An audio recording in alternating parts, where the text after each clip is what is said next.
கிருஷ்ணகிரி மாவட்டத்தில் பல்வேறு கிராமங்களில் பரவி வரும் மர்ம காய்ச்சலால் பொதுமக்கள் அவதிக்குள்ளாகி உள்ளனர். கிருஷ்ணகிரி மாவட்டம் பேருஅள்ளி கிராமத்தில் 300க்கும் மேற்பட்ட குடும்பத்தினர் வசித்து வருகின்றனர். இந்த கிராமத்தில் கடந்த சில நாட்களுக்கு முன்பு மர்ம காய்ச்சல் பரவியதில் குழந்தைகள் முதல் பெரியவர்கள் வரை பலர் பாதிக்கப்பட்டுள்ளனர். கை கால் மூட்டுகள் வலியுடன் அவதியுறும் இப்பகுதி மக்கள் அரசு மற்றும் தனியார் மருத்துவமனைகளில் தொடர்ந்து சிகிச்சை பெற்றும் உடல்நிலை சீராகவில்லை.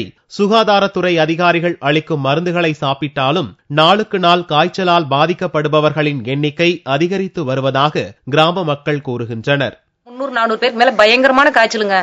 எல்லாம் முட்டி வலி காய்ச்சல் தான், நிறைய உடம்பு வலி, முட்டி வலி, எளிதா மொத்தம் நடக்க முடியாது, அவ்வளோ காய்ச்சல் வருது. அதனால எந்த மிஸ்டேக்னாக்கா தண்ணி மிஸ்டேக் தான் சொல்றாங்க. டாக்டருங்களை போய் கேட்டாலையும் டாக்டருங்க எல்லாம் வராங்க, அந்த மாத்திரை மட்டும் அந்த மாத்திரை கொடுத்துட்டு போறாங்க வந்து. ஆனா என்னமே அது குணமாகல. மாத்திரை மட்டும் கொடுத்துட்டு போறாங்க வந்து. அவங்க ஏதோ ஸ்டாக் மாத்திரை வச்சிருப்பாங்களோ என்ன மாத்திரை தெரியாது, அந்த மாத்திரை மட்டும் வந்து கொடுத்துட்டு போறாங்க. டெய்லி வந்து மாத்திரை கொடுத்துட்டு போறாங்க. அது யாரும் குணமாகல. அவங்க போன பின்னால நிறைய பேருக்கு காய்ச்சல் தான் வர தவிர யாரும் குணமாகல. ஊராட்சி ஒன்றியம் மூலம் விநியோகிக்கப்படும் சுகாதாரமற்ற குடிநீரால் தான் காய்ச்சல் ஏற்பட்டுள்ளதாகவும் காய்ச்சலை கட்டுப்படுத்த அரசு உரிய நடவடிக்கை எடுக்க வேண்டும் என்று பொதுமக்கள் வலியுறுத்தினர். 10 நாளா 15 நாளா படுத்துனுங்கிறாங்க. பிரைவேட் ஹாஸ்பிட்டல்ல பார்த்தாக்க தண்ணி தான் ப்ராப்ளம், டெங்கு ஃபீவர்னு சொல்றாங்க. இப்போ பத்தாவதுக்கு ஸ்டாஃபுங்க வந்தாங்க, டேப்லெட் மட்டும் கொடுக்குறாங்க. மற்ற நார்மலாக ஒரு ஸ்ட்ரிக்டும் கிடையாது, கண்டிஷன் கிடையாது. 400 குடும்பத்தை பார்த்தீங்கன்னா ஒரு வீட்டுக்கும் குறைஞ்சது 2 பேர் இல்லை 3 பேர் இந்த காய்ச்சல் அவதிப்பட்டிருக்கோம்.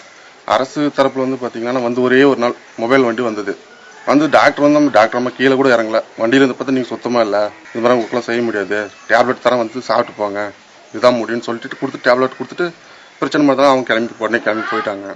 பேருஅள்ளி கிராமத்தில் காய்ச்சலின் பாதிப்பு அதிகரித்துள்ளதால் அப்பகுதி மக்கள் வீட்டை விட்டு வெளியே செல்ல முடியாமல் வீட்டிற்குள்ளேயே முடங்கி போயுள்ளனர். இந்த கிராமம் மட்டுமின்றி கிருஷ்ணகிரி மாவட்டத்தின் பல கிராமங்களிலும் மர்ம காய்ச்சல் பரவி வருவது மக்கள் மத்தியில் அச்சத்தை ஏற்படுத்தியுள்ளது.